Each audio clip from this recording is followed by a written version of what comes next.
Hello guys, क्या हाल है। तो हमारा नेक्स्ट टॉपिक है फैक्टराइजेशन। तो आज के इस वीडियो में हम एक्सप्रेशंस को फैक्टर में कन्वर्ट करना सीखेंगे, बिल्कुल बेसिक और इजी वे से। तो तो चलते हैं हमारे फर्स्ट क्वेश्चन की जानब। तो यहाँ पे हमारे पास एक एक्सप्रेशन है x square plus 7x plus 10। ये इसको हमने फैक्टर्स में कन्वर्ट करना है। तो सबसे पहले आप वैल्यू एक्स स्क्वायर जो है उसके साथ दिखें कि उसके साथ कांस्टेंट वैल्यू कौन सी है। कोई भी नहीं है तो आप उसके साथ 1 लगा लें खुद से। तो अब आप क्या करो, एक्स स्क्वायर के साथ जो कांस्टेंट वैल्यू है उसको लास्ट वाली कांस्टेंट वैल्यू के साथ मल्टीप्लाई कर दो। तो जब हम फर्स्ट वैल्यू को लास्ट वाली वैल्यू के साथ मल्टीप्लाई करते हैं तो हमारे पास क्या आंसर आता है 10। इसमें दो चीजें बड़ी इंपॉर्टेंट है। एक तो जब हम फर्स्ट को लास्ट वाली कांस्टेंट वैल्यू के साथ मल्टीप्लाई करते हैं तब कौन सा हमारे पास आंसर आता है। दूसरी जो इसकी इंपॉर्टेंट चीज है वो है सेंटर वाली वैल्यू। तो सेंटर वाली वैल्यू देखें कितनी है, +7। तो अब हमने क्या करना है कि अब हमने दो ऐसे नंबर्स को मल्टीप्लाई करना है कि मल्टीप्लाई करने से हमारे पास +10 आए और उनको जब हम ऐड या सब्ट्रैक्ट करें तो हमारे पास +7 आना चाहिए। तो अब हमें पता है कि दो नंबर वो कौन से हैं, 2 और 5 को जब आपस में मल्टीप्लाई करते हैं तब हमारे पास आंसर आता है 10, और जब हम इनको ऐड करते हैं तब हमारे पास आंसर क्या आता है, +7। तो ये दो नंबर बड़े इंपॉर्टेंट हैं क्योंकि इन दोनों को जब आपस में मल्टीप्लाई करते हैं तो 10 आंसर आता है और जब इनको ऐड करते हैं तो +7 आता है। तो इन दोनों नंबर्स को हम +7 की जगह पे लिखते हैं। तो इसको एक्सप्रेशन को दोबारा लिखते हैं एक्स स्क्वायर +7 की जगह मैं लिख रहा हूँ 2x प्लस 5x प्लस 10। क्योंकि इन दोनों को ऐड करेंगे तो हमारे पास +7 ही आंसर आता है। दूसरा, अब देखिए हमारे पास यहाँ पे एक्स स्क्वायर है। अगर मैं एक्स स्क्वायर को ऐसे लिख लूँ, x इंटू एक्स, क्योंकि बेसिस सेम होंगी तो पावर ऐड हो जाती हैं, इसलिए मैं एक्स स्क्वायर को x into x plus 2x plus 5x plus 10 को मैं लिख रहा हूँ 2 मल्टीप्लाई 5। इसको मैं क्यों लिख रहा हूँ आपको भी पता चल जाएगा। अब देखें फर्स्ट टू वैल्यूज में से हमारे पास x कॉमन है। कॉमन क्या होता है, सेम। तो इन दोनों में से जो चीज कॉमन है वो मैं बाहर लिख लेता हूँ, बाकी इसको अंदर इनटू में लिख लेता हूँ। x प्लस 2 बच गया। इन दोनों में हमारे पास क्या चीज कॉमन है, +5। तो +5 को लिख लेता हूँ, बाकी x प्लस 2। तो ये देखें दोनों वैल्यूज सेम आ गई, इनको एक बार लिख लें।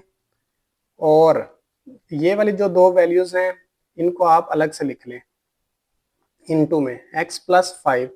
तो ये हमारे पास फर्स्ट एक्सप्रेशन का आंसर है, यानी उसके फैक्टर हैं दो। तो हमारा नेक्स्ट लेवल है मीडियम लेवल। तो इस मीडियम लेवल क्वेश्चन को हम फैक्टर्स में कन्वर्ट करेंगे। तो इसको भी सेम वैसे ही करना है। x के साथ जो कांस्टेंट वैल्यू है इसको हम किसके साथ मल्टीप्लाई करेंगे, लास्ट वाली वैल्यू के साथ, 3 के साथ।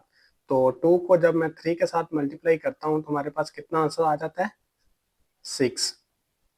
अब हमने दूसरी इंपॉर्टेंट चीज क्या होती है, +7, सेंटर वाली वैल्यू लेकर आनी है। तो आप कौन से दो नंबर को मल्टीप्लाई करेंगे, तो मल्टीप्लाई करने से 6 आए और उनको ऐड या सब्ट्रैक्ट करने से हमारे पास +7 आए। तो हमें पता है 6 को जब हम 6 के साथ ही मल्टीप्लाई करते हैं, सॉरी 1 के साथ मल्टीप्लाई करते हैं तो हमारे पास आंसर क्या आता है, 6। लेकिन जब हम इनको ऐड करते हैं तब हमारे पास +7 आता है। तो अब हम इन दोनों नंबर्स को सेंटर में लिख लेते हैं +7 की जगह पे। तो इसको लिखते हैं 2x square plus 6x plus 1x plus 3। अब देखें इन दोनों में कौन कौन सी चीजें कांस्टेंट हैं फर्स्ट टू टर्म्स में। इसमें 2x कांस्टेंट है क्योंकि 2 इसमें भी है और इसमें भी, और x भी। 2x कांस्टेंट आ गया तो यहाँ पे हमारे पास x बच की वैल्यू, यहाँ पे हमारे पास 3 बच गई। जब आप 2 को x के साथ मल्टीप्लाई करेंगे तो हमारे पास 2x स्क्वायर आ जाएगा, और जब आप 2 को 3 के साथ मल्टीप्लाई करेंगे तो हमारे पास 6x आ जाएगा। अब आगे वाली दो वैल्यूज में ज़ाहिर देखने में तो ऐसे लग रहा है कि कोई चीज़ जो है वो कॉन्स्टेंट कॉमन नहीं है, लेकिन इसमें +1 हम कॉमन ले लेते हैं क्योंकि +1 कॉमन लेने से इस पूरी रकम को कोई फर्क नहीं पड़ेगा। तो उसको x प्लस 3। अब देखें ये दोनों वैल्यू सेम होगी, इनको आप एक बार लिख लें और इन दोनों को अलग से एक बार, 2x प्लस 1। तो ये हमारे पास मीडियम लेवल के एक्सप्रेशन के फैक्टर्स हैं। तो अब हमारा स्टार्ट होता है हार्ड लेवल। तो अब हम हार्ड लेवल को फैक्टर्स में कन्वर्ट करेंगे। तो अब देखें 6x स्क्वायर के साथ हमारे पास 6 एक कांस्टेंट वैल्यू है और लास्ट पे क्या है 3। तो अब हम 6 को जब 3 के साथ मल्टीप्लाई करेंगे तो हमारे पास कितना आंसर आता है, 6 को 3 के साथ मल्टीप्लाई करें तो 18 आता है। तो अब देखें सेकंड इंपॉर्टेंट चीज क्या थी हमारे पास, सेंटर वाली रकम। तो अब हमने दो ऐसे नंबर्स को मल्टीप्लाई करना है कि मल्टीप्लाई करने से हमारे पास 18 आए और उनको ऐड या सब्ट्रैक्ट करने से +11 आए। तो अगर मैं 6 को और 3 को आपस में ऐड करता हूँ तो हमारे पास कितना आता है 9, यानी कि +11 नहीं आ रहा। तो इसका मतलब ये दो नंबर मैं नहीं ले सकता। अब मैं क्या करता हूँ, 9 को 2 के साथ मल्टीप्लाई करता हूँ। तो 9 को 2 के साथ मल्टीप्लाई करने से हमारे पास क्या आंसर आता है 18, और जब मैं इनको ऐड करता हूँ तब हमारे पास क्या आंसर आता है 11। यानी ये दो वो नंबर हैं जिनको मैं ले सकता हूँ। तो 6x square plus 9x plus 2x plus 3। तो अब देखें 6x स्क्वायर और 9x में क्या चीज कॉमन आ रही है 3x। तो ये कैसे पता चलता है, मैं आपको साइड पे, जिनको पता है वो स्किप कर दें, जिनको नहीं पता वो इसको समझ लें अच्छे से। 6x square plus 9x।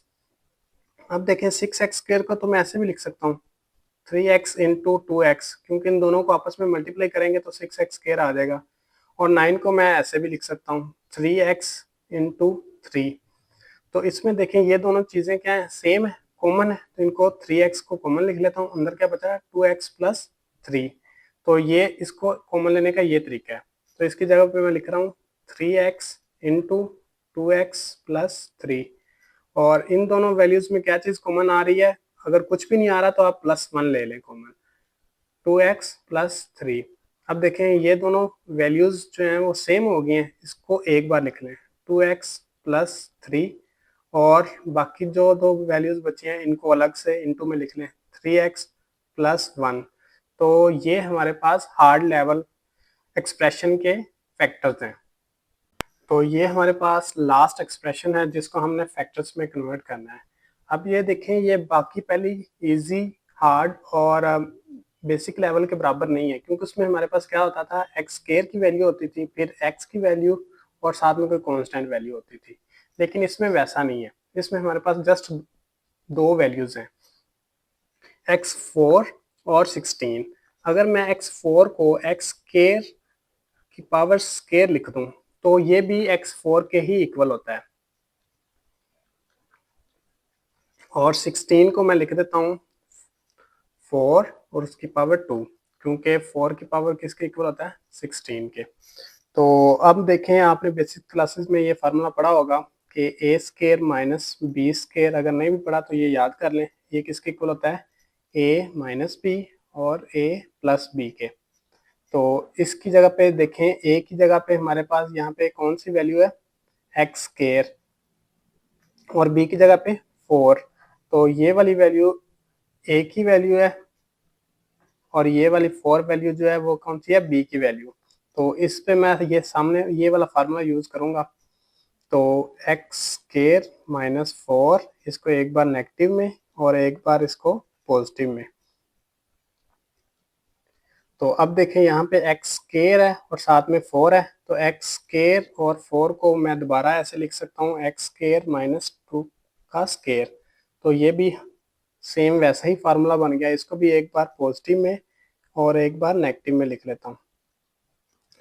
तो एक्स स्क्वायर माइनस 4 की जगह पे मैं लिख रहा हूँ एक्स माइनस 2, एक्स प्लस 2 और x square plus 4 as it is. तो ये थे हमारे पास क्वेश्चन। अगर आपको वीडियो अच्छी लगी है तो चैनल को लाइक कर दें और सब्सक्राइब कर दें। शुक्रिया, मिलते हैं नेक्स्ट वीडियो में, तब तक अल्लाह हाफ़िज़।